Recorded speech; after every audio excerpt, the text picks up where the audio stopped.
electoral. Eso todos los mexicanos lo sabemos. Acaba de haber una reunión de apoyo a uno de los candidatos del poder oficialista con solo migrantes, haitianos, salvadoreños, guatemaltecos, hondureños. Bueno, Salvador cada vez menos, pero pues mucha gente todavía con sus lagrimitas de la Mara Salvatrucha, que vinieron con motivo de que Marcelo Ebrard, el ex canciller, con instrucciones del dictador López, formaron o firmaron un pacto global migratorio que se presentó en Marrakech en diciembre 18 del 2018. Y López empezó a abrir los brazos para decir que aquí había trabajo, había salud, que entraran todos los que pudieran entrar. Y han entrado en forma indiscriminada haitianos, jamaiquinos, iraníes, gente indudablemente de tu país, de Venezuela, Colombia, etcétera, etcétera.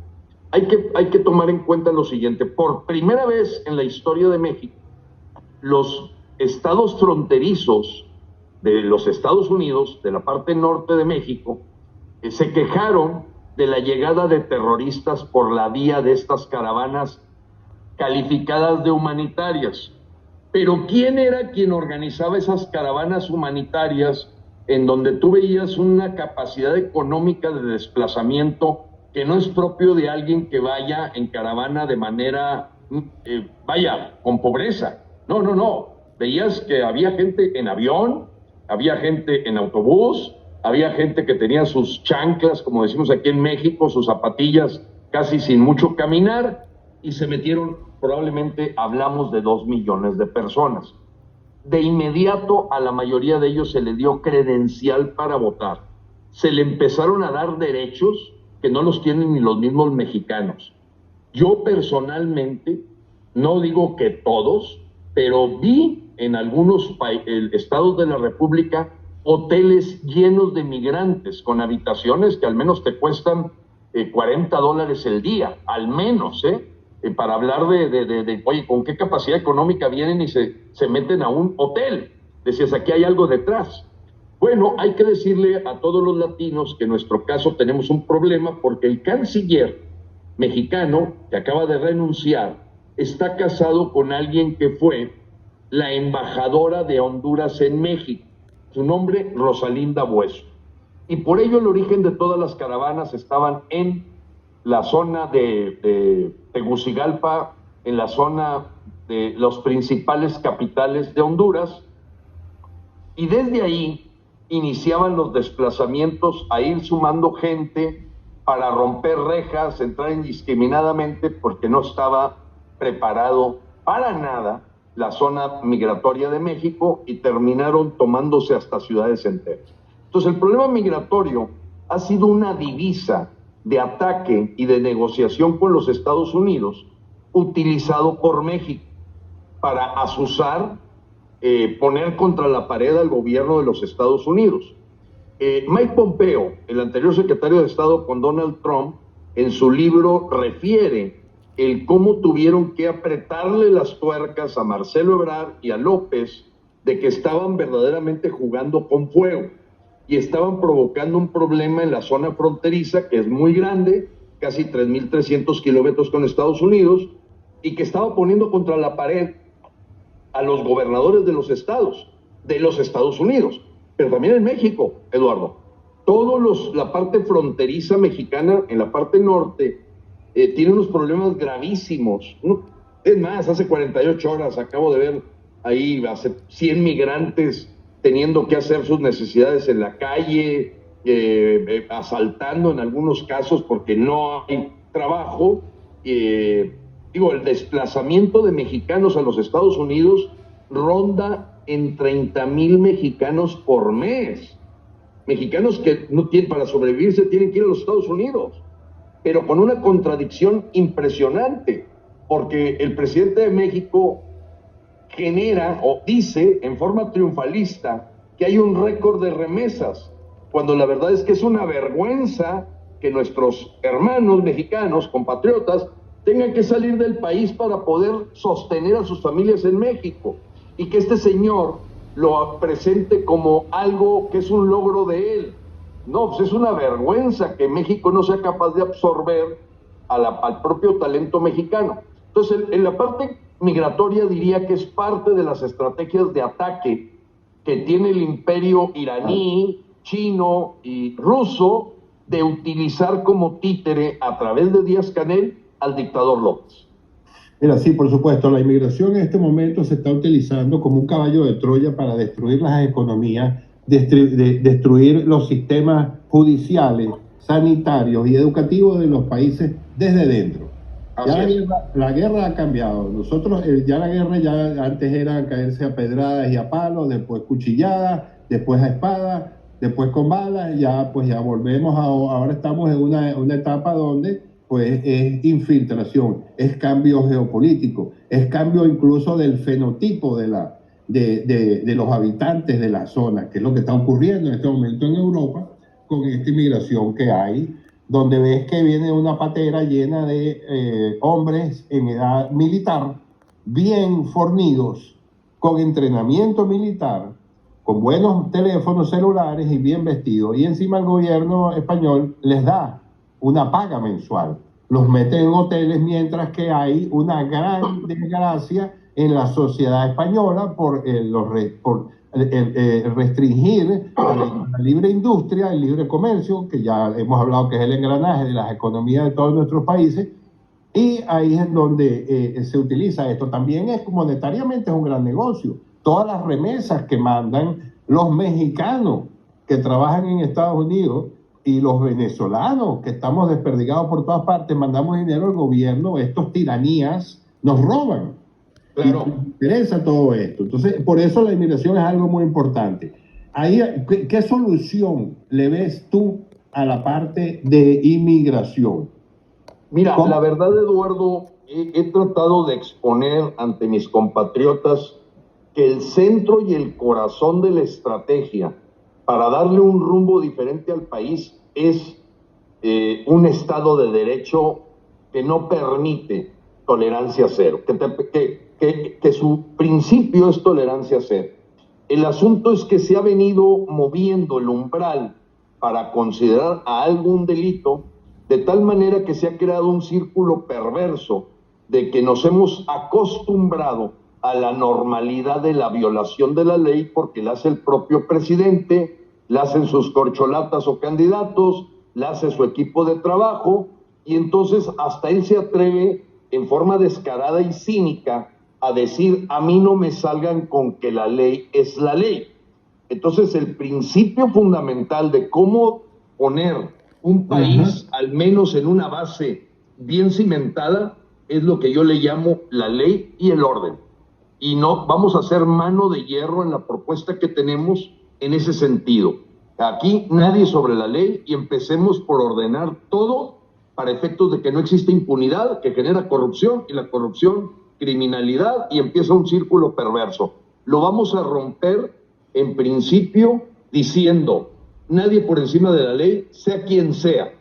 Y vamos a aplicar un proceso muy fuerte de una fiscalía con mano de hierro, no una fiscalía como aquí se le llama en México, carnal, que está totalmente politizada, apreciado Eduardo, porque al fiscal lo escoge el partido político en el poder y no termina siendo un perfil que sea verdaderamente el paladín de la justicia y el persecutor de los delitos. Entonces, el principio ley y orden me lo vas a escuchar repetir a cada rato, porque es primero, para poner la casa en orden, vamos a darle disciplina, tope donde tope, y como decimos en México, topen chivas, chillen llantas. Magnífico. Te hice una pregunta con toda la intención, porque esto lo hemos conversado en anteriores oportunidades, y por supuesto la impunidad es el gran flagelo que nos lleva a destruir la sociedad, y todos tenemos que tener la igualdad ante la ley. Cualquier ciudadano puede ir a hacer valer su derecho, su inalienable, que son los derechos que compartimos, que estoy seguro, y tú lo has repetido: el derecho a la vida, el derecho a las libertades, a la propiedad, la justicia, privada, la verdad, la propiedad. Mira, Eduardo, tú sabes que una estrategia de estos gobiernos castristas, chavistas, es generar el caos. Como ellos dicen, a río revuelto, ganancia de pescadores. La gente se empieza a acostumbrar a que traspasar la ley es una cosa normal y natural, y pues lo ves inclusive en la introducción de 1,100 disquemédicos cubanos a los que les pagan $7,000, que es 10 veces más de lo que gana un médico mexicano, y es una burla por completo de lo que hacen. Como los barriles de petróleo que ya se comprobó, siguen enviando para mantener el régimen comunista en Cuba, y como lo has visto con aviones disque de ayuda humanitaria al régimen de Nicolás Maduro, las cajas CLAP, etcétera. Bueno, en ese sentido tenemos muy claro otra posición. Nosotros no podemos ir más que juramentando la Constitución y las leyes que emanan de la Constitución. El asunto de la estrategia de abrazos, que es una clara complicidad con el crimen organizado, que es el otro tema que tú mencionaste, pues es totalmente contradictorio de decir juro cumplir la Constitución. Entonces aquí el tema de abrazos nosotros lo hacemos completamente a un lado y volvemos a repetir la frase: Estado de Derecho, ley y orden, tope donde tope. Y ese es el primer instrumento de lucha de nosotros, convencer a los mexicanos de que nos llegó la última carta a jugar. Porque debo decirlo, no somos ilusos, no somos ingenuos. Ha avanzado mucho el castrochavismo en México. Hoy tenemos un monstruo que fue permitido por la oposición que avanzara hasta donde avanzó. Tú estás consciente, Eduardo, porque conoces mucho la dinámica de México, que el 10 de abril del 2022 se dio la oportunidad de revocar el mandato a este dictador. ¿Y qué hicieron los partidos de oposición? Cruzaron los brazos y, al contrario, promovieron que el dictador tenía que terminar completamente su sexenio, cuando en la Constitución y en la ley se permitía la posibilidad de despedirlo por todos los delitos, gravedades, etcétera. La misma oposición nunca le ha dado trámite a un juicio político con causas graves que ha cometido López, y la oposición está arrodillada, vendida y creemos ya completamente entregada. Y ahí nace el decir, ¿y qué hacemos los mexicanos? Acá los políticos ya arriba ya están puestos de acuerdo. Van a defenderse de que, mira, ganamos el estado de Coahuila, pero perdimos el estado de México. Te estoy hablando del pasado 4 de junio. Sí, pero haber perdido el estado de junio es haber perdido 6 Coahuilas en materia de peso específico electoral, Eduardo. Y tú entiendes perfectamente de lo que estamos hablando. Entonces te mando por aquí un señuelo de que te dejo ganar una provincia o un estado, pero verdaderamente ya está negociado ganar la que vale 6 veces la otra. Y eso es el engaño que la oposición mexicana, a la hora que ha negociado sus protecciones, sus privilegios, su dinerito, pues verdaderamente ha traicionado a los mexicanos. Ahí hay algo que es muy importante y cabe resaltarlo, que lo primero que tiene que hacer un tirano es quitar del medio al verdadero opositor, quitárselo del medio. De esa manera, colocar en las posiciones de poder a sus acólitos, a las personas que le deben y a quienes, con quienes van a llevar adelante su labor de destrucción del país. Acuérdense, vamos a recordar que destruyéndonos nos hacen todos pobres y pues somos víctimas presa fácil de lo que ellos quieran hacer con una persona con hambre que no tiene dignidad. Entonces, es importante la parte económica y hemos estado hablando también de estas relaciones internacionales, el Tratado México, Estados Unidos, Canadá, y el desempeño de México, cómo está económicamente desde que está López Obrador en el poder, cómo está la situación económica y qué beneficio tenemos con esto. Con gusto. Es muy importante que manejemos parámetros de gobernanza conocidos internacionalmente. Lo primero que debo mencionar es que el señor en solo 5 años aumentó la deuda mexicana 40%. O sea, históricamente toda la deuda de decenas de presidentes, el señor ya endeudó al país con un 37.8% más deuda neta de México. O sea, él regala dinero prestado, Eduardo. Prestado. Claro. Economía, crecimiento cero. En los 5 años, aunque pueda haber un rebote motivado por el tema de la pandemia, México, cuando mucho, alcanza el 1% de crecimiento en estos 5 años. Es decir, el movimiento demográfico, lo que podríamos decir el capital social de jóvenes, están llegando sin oportunidades. Al no haber crecimiento, pues por eso se desplazan a los Estados Unidos, buscan otras opciones, terminan siendo carne de cañón y reclutados por el crimen organizado. Porque con un crecimiento del 1% absorbes nada el crecimiento poblacional que tiene el país, sobre todo de jóvenes que van egresando de escuelas técnicas y profesionales. Tercero, en materia de salud, el señor ya le tumbó 4 años a la expectativa de vida. ¿Por qué? Porque fuimos uno de los peores países para manejar la pandemia. Aquí en México hubo 750,000 muertos adicionales porque el señor decía, López, me refiero, este clon de Nicolás Maduro, pues que nada más le pegaba a los fifís el COVID, o que te fueras a tu casa con un paracetamol.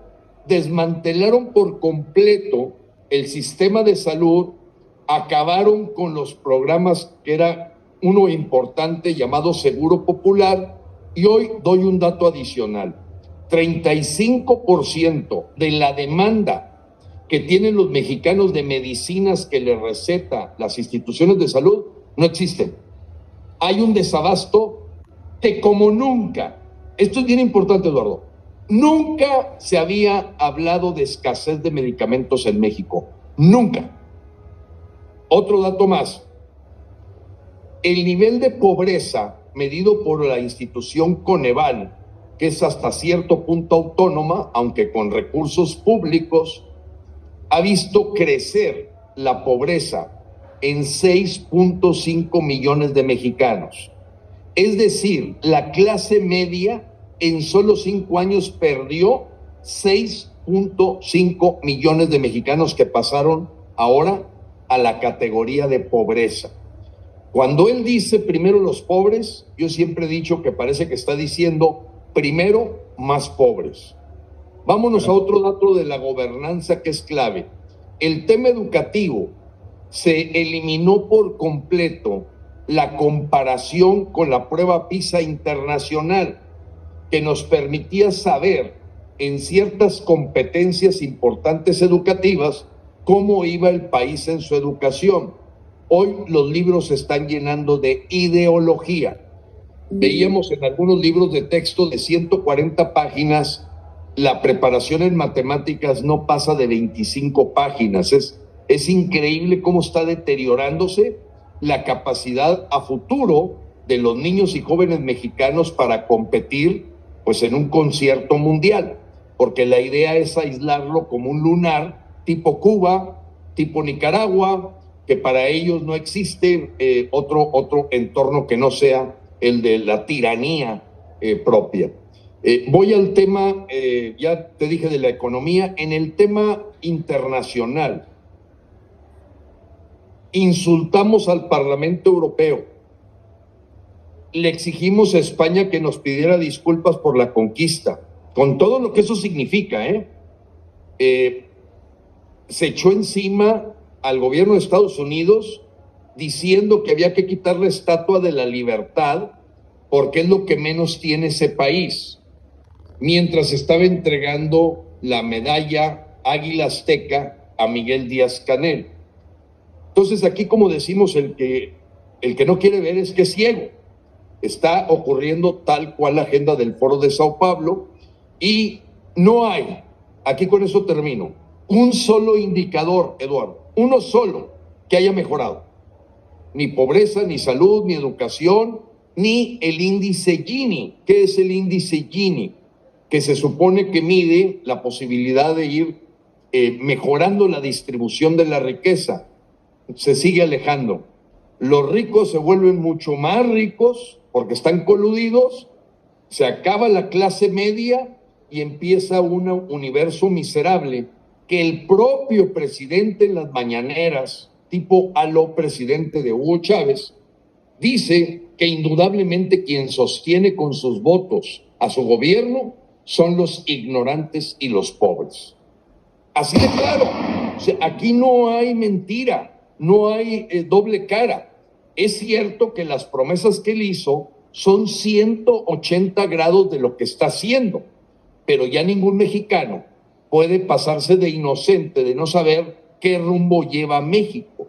Y en ese sentido, el proyecto que yo le ofrezco a los mexicanos se llama México Nuevo, México Potencia Mundial, y está fundamentado casi en la antítesis, en lo contrario de lo que ha hecho López. Porque en el tema internacional hemos perdido tremendamente en el Tratado México-Estados Unidos-Canadá, al grado tal que estamos en medio de consultas por la violación que México ha hecho de varios de sus postulados. Y la verdad es que el 70% de la exportación mexicana es a los Estados Unidos y Canadá. Es una fuente sumamente importante porque el petróleo, que podría ser, apreciado Eduardo, otro indicador clave de performance de este gobierno mexicano, ellos prometieron que ya se había logrado 1.9 millones de barriles diarios. Ahorita hemos caído año tras año y estamos en 1.5. O sea, no solamente no hemos producido más petróleo, vamos para abajo con un problema gravísimo, que es el hecho de que el señor dictador López escoge a su equipo de trabajo, como bien tú lo anticipaste, basado en una lealtad personal, en una subordinación lacaya, en una abyección que llega verdaderamente al ridículo. Ve como uno de sus corcholatas, el ex canciller, ofrece que si llega a la presidencia va a crear una secretaría de la 4T, o sea, una secretaría progresista, y se la ofrece al hijo de López Obrador. Nomás imagínate la ridiculez en la que estamos hoy México. El canciller, un tipo que se supone que terminó la carrera, creo que de licenciado en Derecho, ofreciendo crear una secretaría que defienda la transformación mexicana al chavismo, donde el titular sea el hijo del actual presidente. O sea, más nepotismo, favoritismo, lambisconería, no se puede. Entonces, estamos viviendo un tema en donde hoy una chica que aparecía en la revista Playboy mexicana es la secretaria del Ministerio Interior, Eduardo, que un abogado dirige la Comisión Federal de Electricidad, un abogado que no distingue de un ampere de un watt, un ingeniero agrónomo que en su vida sabía la diferencia entre diésel, combustóleo y gasolina. Pones un antropólogo a manejar los institutos de salud y a una periodista a la seguridad pública. ¿Qué es lo que busca López? Blancanieves y los 7 enanos. Un poder unipersonal, dictatorial, donde la única palabra que maneja la agenda mexicana es la de él. Los demás son títeres, floreros y viles saleros en una mesa. Bueno, no, saleros no, porque el salero todavía tiene alguna utilidad para alguna gente que usa el salero. No, aquí un florero, y un florero con flores de plástico. Mira.